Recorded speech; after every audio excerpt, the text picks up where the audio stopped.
नमस्कार, घटना चक्र बुक वीडियो में आपका हार्दिक स्वागत है।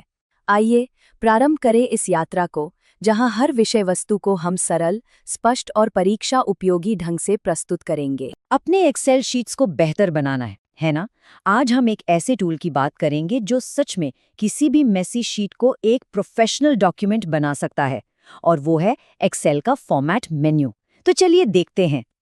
कभी एक्सेल शीट ऐसी दिखती है जहां डेटा हर तरफ बिखरा हुआ हो, कॉलम की विड्थ अजीब सी हो। हाँ, थोड़ा फ्रस्ट्रेटिंग हो सकता है, पर चिंता की कोई बात नहीं, एक बहुत ही आसान सा सल्यूशन है इसका। और वो सॉल्यूशन है एक्सेल का फॉर्मेट मेन्यू। इसको आसान भाषा में समझे तो ये एक जबरदस्त टूल बॉक्स जैसा है। इसमें रोज, कॉलम्स और पूरे की पूरी शीट को ऑर्गेनाइज करने के लिए जरूरी सब कुछ मिल जाता है। तो आखिर ये है क्या?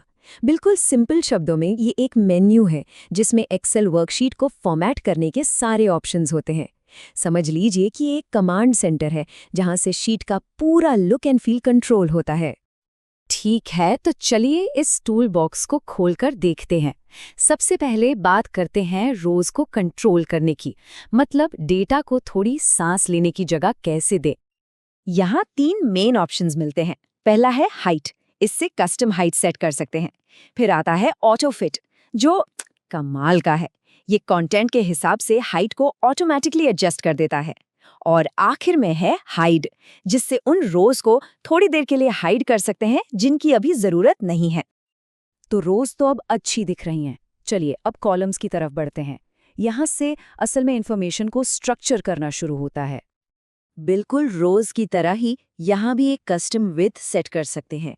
ऑटोफिट का ऑप्शन यहाँ भी है, जो कंटेंट के हिसाब से विड्थ एडजस्ट कर देगा। अगर सब कुछ साफ सुथरा चाहिए तो स्टैंडर्ड विड्थ पर भी जा सकते हैं।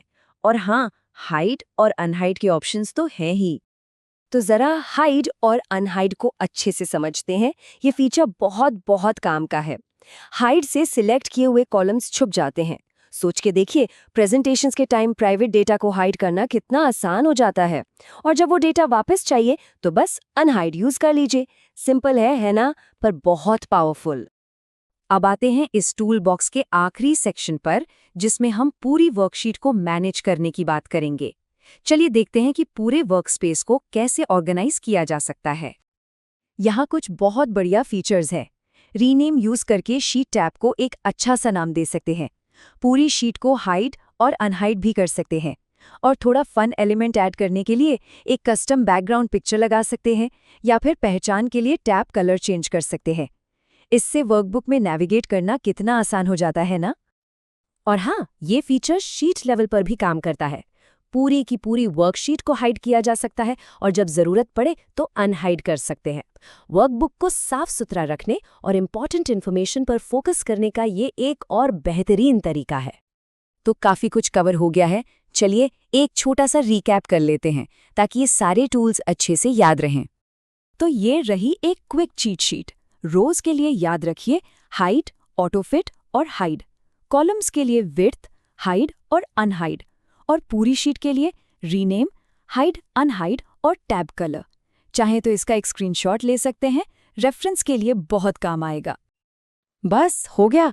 अब एक्सेल का फॉर्मेट मेन्यू यूज करना आ गया है। देखा कितना पावरफुल टूल बॉक्स है ये, बिल्कुल फिंगर टिप्स पर। तो अब आगे बढ़िए और शीट्स को बेहतरीन बनाइए। सोचने वाली बात है कि इन शीट्स को बेहतर बनाने के लिए सबसे पहले क्या किया जाएगा।